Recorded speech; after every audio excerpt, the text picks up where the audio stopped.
Od tamtych czasów, gdy w Betlejemie Bóg między ludzi zstąpił na ziemię. Przecież my wiemy, to wszystko było, prawdziwie nam się to tam zdarzyło. Po takim wstępie z serca zapraszam. Lecz jeszcze dodać tutaj należy, że czas jasełek nam się odświeżył. Scenariusz też jest tu tym dziwniejszy, że rzecz dotyczy czasów dzisiejszych. A dzisiaj każdy z nas zabiegany, nigdy na nic czasu nie mamy. Lecz ktoś nad nami ciągle czuwa, ucisza serca i czas wydłuża. A jaki morał? Zobaczcie sami, do czego prowadzi spotkanie z aniołami. Luzia, uczysz się coś na jutro? Zwariowałaś? Tego jest tyle, że w tydzień bym się nie wyrobiła. Z matmy tyle zadań, z histy pyta, z Angola wszystkie czasy mi się mylą, a dziady, rozumiesz je? Jeszcze mam poprawę z głosu, bo pałę dostałam, sprawdzian z Gegry, prezentacja z PP i chemia jeszcze. Wszyscy myślą, że ich przedmiot jest najważniejszy. Jakby się zmówili. Ty, dzisiaj czwartek. Przecież ja mam trening, 2 przedmioty do poprawy i jak ja mam się wyrobić? No ja nie mam czasu, no co ja mam zrobić? No powiedz mi. A ja mam korki z Angola, przecież ja nie dam rady. Za tydzień mistrzostwa Polski, do poprawy biologia, chemia, zadania z matmy, za rok matura, ja na nic nie mam czasu. Nie wiem, co mam zrobić, powiedzcie mi. Święta się zbliżają. Mama znowu wymyśliła wielkie sprzątanie, pranie, pomoc w gotowaniu, pieczeniu. Nie mam ani ochoty, ani czasu na te bzdury. Jak mam się wykręcić z tej roboty? Chodź, idziemy spać, ja mam wszystkiego dość. Ty, patrz, ksiądz idzie. Proszę księdza, proszę księdza. No powie ksiądz, w szkole nudno, tyle lekcji, Tyle sprawdzianów. Może byśmy zrobili jakieś jarełka. No świetny pomysł. Jestem jak najbardziej za. No ale wiecie, teraz przed świętami spowiedź. Od tygodnia nie wychodzę z konfesjonału. No i jeszcze proboszcz. Kazał mi przygotować kazanie na pastor. Ale prosimy. No nie mam czasu. Ale wy działajcie, działajcie. Duchem jestem z wami.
Obrusy wyprasowałam, dywany wybrałam, podłogę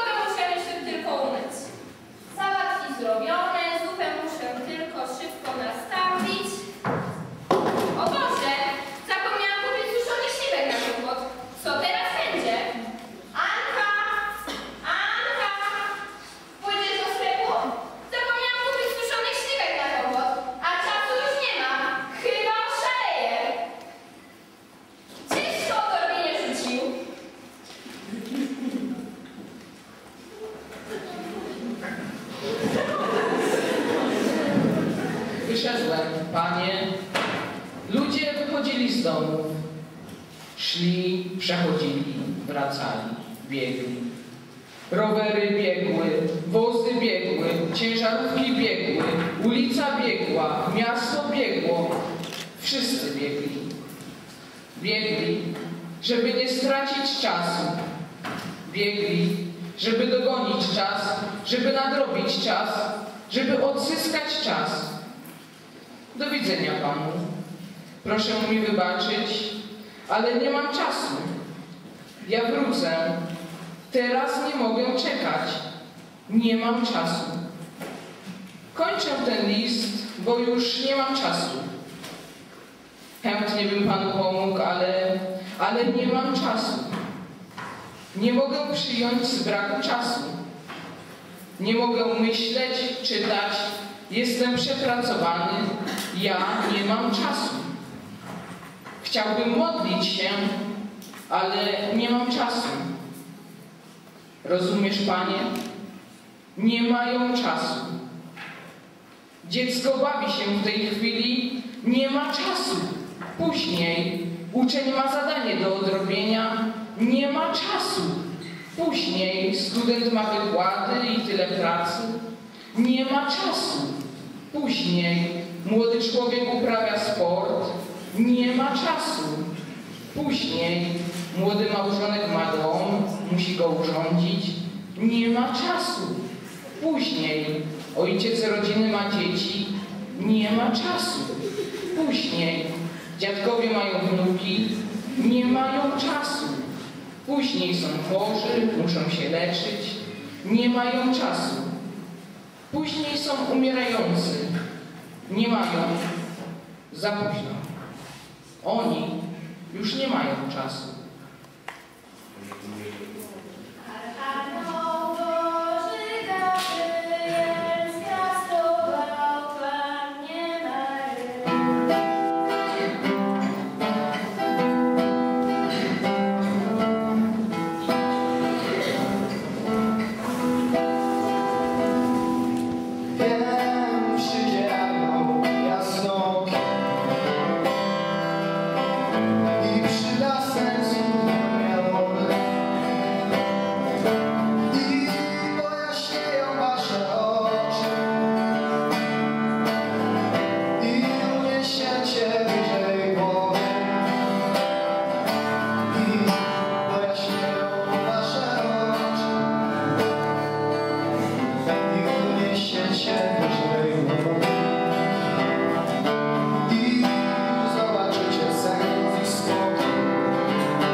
Kiedy będzie wreszcie ten obiad?